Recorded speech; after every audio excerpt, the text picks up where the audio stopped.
ಬೆಳಗಾವಿಯಲ್ಲಿ ಕರ್ನಾಟಕ ಸರ್ಕಾರ ಅಧಿವೇಶನ ನಿಮಿತ್ತಾಗಿ ರೈತ ಸಂಘಟನೆಗಳು ತಮ್ಮದೇ ಧ್ವನಿಯನ್ನು ಸರ್ಕಾರಕ್ಕೆ ಮುಟ್ಟುವ ಸಲುವಾಗಿ ತಮ್ಮ ಹೋರಾಟವನ್ನು ಮುಂದುವರಿಸಿದೆ.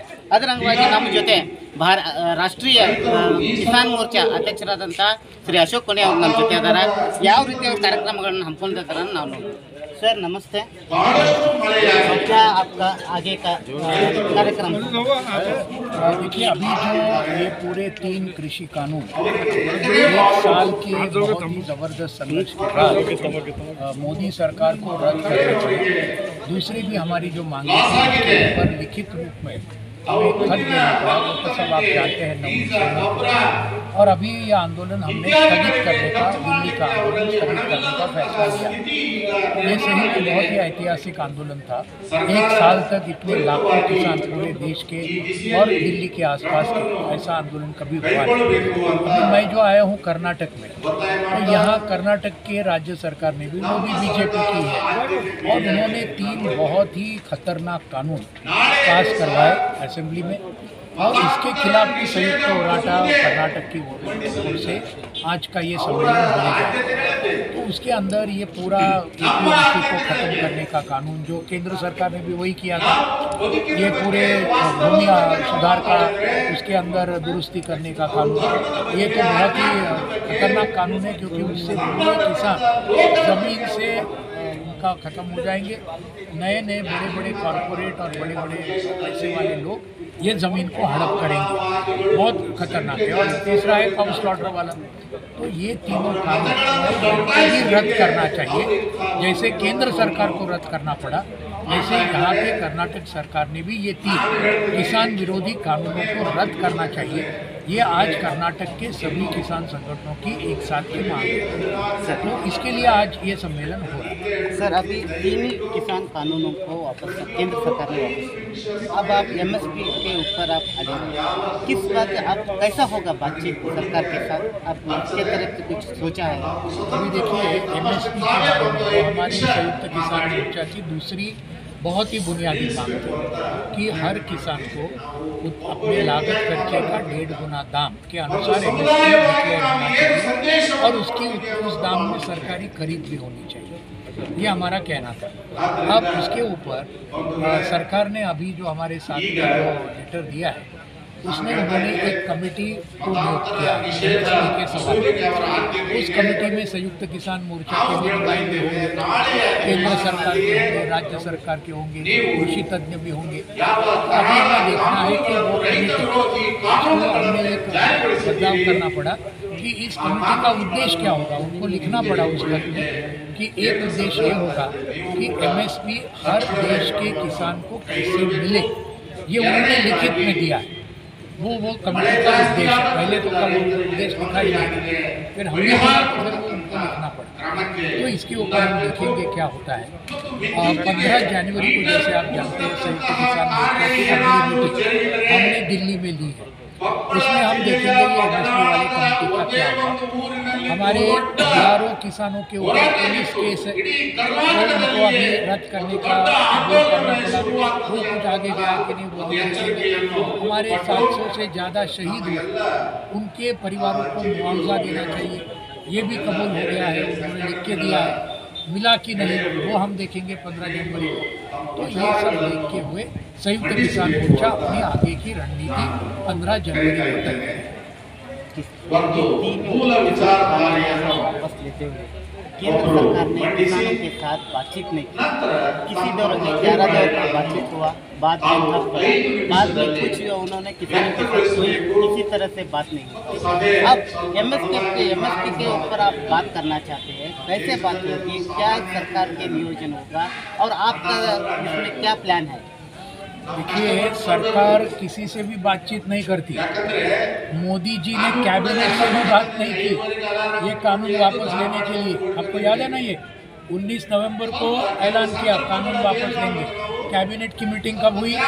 24 नवंबर को, 5 दिन के बाद।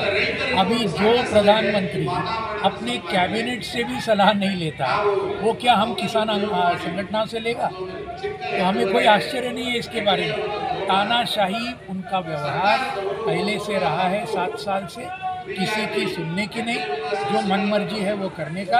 लेकिन किसानों ने उनको सबक सिखाया कि ये इस प्रकार से आप करोगे तो आपको वापस वो झुकना पड़ेगा, ये हमने दिखाया है। ये एक बात। एमएसपी के बारे में अभी उन्होंने बोला है कि कमेटी हम नियुक्त करते हैं, खुद ने बोला है, उनको कबूल करना पड़ा लिखित में। तो ये कमेटी होने दो, उसके बारे में हम तय करेंगे उसमें। प्रधानमंत्री जी ने प्रधानमंत्री कहते हैं कि कुछ किसानों को हम समझ नहीं पाए, समझा ना पाए। हम क्या हुए, कुछ किसान बोले कि सब भारत के कुछ किसान हो गए, मुट्ठी भर किसानों के साथ बात कर रहे हैं। भारत के हर किसानों के साथ देखिए, अगर सिर्फ कुछ किसानों को समझा नहीं पाए तो कानून क्यों पीछे हटे, कानून क्यों रद्द किए? अगर कुछ ही किसानों का सवाल था ना तो रखते कानून। अरे भाई, सच्चाई तो ये है, पूरे आम किसानों का ये मसला था।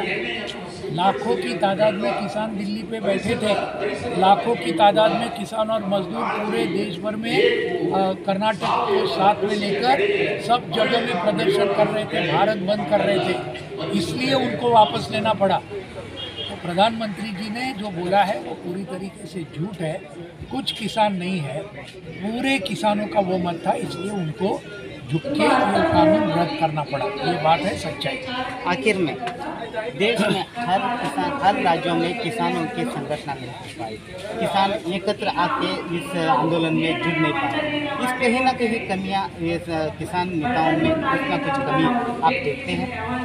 देखिए, पहले ये थी, लेकिन अभी ये आंदोलन होने के बाद ये जो अभी 500 साढ़े 500 संगठन एक साथ आए ना संयुक्त किसान मोर्चा में, ये कभी इसके पहले 75 साल में हुआ था आज़ादी के? नहीं, साउथ में जो किसान थे, कर्नाटका, तमिलनाडु, आंध्र, महाराष्ट्र, ये किसान जुड़ नहीं पाए इस आंदोलन को। वही मैं बोल रहा हूँ कि देखो, उसके अंदर भी बहुत बड़े पैमाने पर कर्नाटक में भी जुड़ पाए हैं। 3 भारत बंद के अंदर कर्नाटक का बहुत अच्छा हिस्सा है, महाराष्ट्र का बहुत बड़ा हिस्सा है। अलग अलग साउथ के राज्यों में केरल, तमिलनाडु, आंध्र, कर्नाटक और तेलंगाना, सभी में हमने देखा है हज़ारों की तादाद में किसानों ने रेल रोको किया है, चक्का जाम किया है और कई संगठन एक साथ में आए, जैसे कि संयुक्त होराटा कर्नाटका पहले नहीं थे एक साथ, लेकिन अभी एक साथ आए ना। वही बात केरला में हुई है, वही बात आंध्र तेलंगाना में गया हुआ। सभी लोग AIKCC, उसका नाम कुछ भी होगा, लेकिन कई संगठन एक साथ में आए हैं। पूरे देश में ये प्रक्रिया, ये जो दिल्ली के आंदोलन शुरू होने से बहुत तेज़ी से आगे बढ़ रही है, ये मैं आपको दावे के साथ कहता हूँ। और वो और ज़्यादा आगे बढ़ेगी अगले से, क्योंकि अभी लोगों को ये पता चला अगर एकता के साथ हम संघर्ष किए तो हम एक तानाशाह सरकार को भी झुका सकते हैं। ये अभी पूरे लोगों तक ये भावना गई है और इसलिए ये जो एकता का जो आप बात कर रहे थे वो और ज़्यादा तेज़ी के साथ ये प्रक्रिया आगे बढ़ेगी, इसमें हमको पूरा विश्वास है और वो होगी, ज़रूर होगी। आप अंतिम में क्या कहना चाहते हैं कर्नाटक के किसानों को? कर्नाटक के किसानों को हम संयुक्त किसान मोर्चा से ये कहेंगे पहले कि आपने पिछले 1 साल के आंदोलन में इस आंदोलन को जो ज़बरदस्त ताकत आप कर्नाटक में दी, इसलिए हम आप सभी किसानों का बहुत बहुत क्रांतिकारी अभिनंदन करना चाहते हैं, आप सभी को धन्यवाद करना चाहते हैं। उसके साथ ही हमें पता है कि कर्नाटक के किसानों के ऊपर भी इस बीजेपी के राज्य सरकार ने बहुत बड़े हमले किए हैं। ये 3 कानूनों के तहत किए हैं। अभी ये जो धान के फसल का बहुत बड़ा नुकसान हुआ ये बारिश की वजह से, अभी न कोई मुआवजा मिला है, न कोई फसल बीमा योजना का लाभ मिला है, कुछ भी नहीं मिला है और पूरे किसानों की बहुत तबाही हुई है, ये भी हम जानते हैं। गन्ने का किसान, धान का किसान, दूसरे फसलों का, आज उसको कीमत नहीं मिलती है। MSP का सवाल बहुत ही महत्वपूर्ण है। तो इन सब जो सवाल जो अभी मैंने कहे, ये 3 कानून को हटाना कर्नाटक सरकार के, फिर ये जो मुआवजा मिलना, ये जो बारिश की वजह से जो हुआ और फसल बीमा योजना का लाभ मिलना और MSP मिलना, इन सभी के ऊपर हमारी दरख्वास्त है पूरे कर्नाटक के किसान संगठनों को, जैसे वो ऑलरेडी एक साथ आए हैं, इस एकता को और ज़्यादा तगड़ा बनाइए और मजबूत बनाइए। हमारे जो आम किसान हैं उनको इस एकता में लाइए और उनको रास्ते पर लाइए। रास्ते पर लाके ही संघर्ष जीते जा सकते हैं। ये अभी के दिल्ली आंदोलन ने बताया। 5-10 लोग होते, 1000, 2000 होते, 10,000 भी होते तो ये आंदोलन जीतता नहीं था।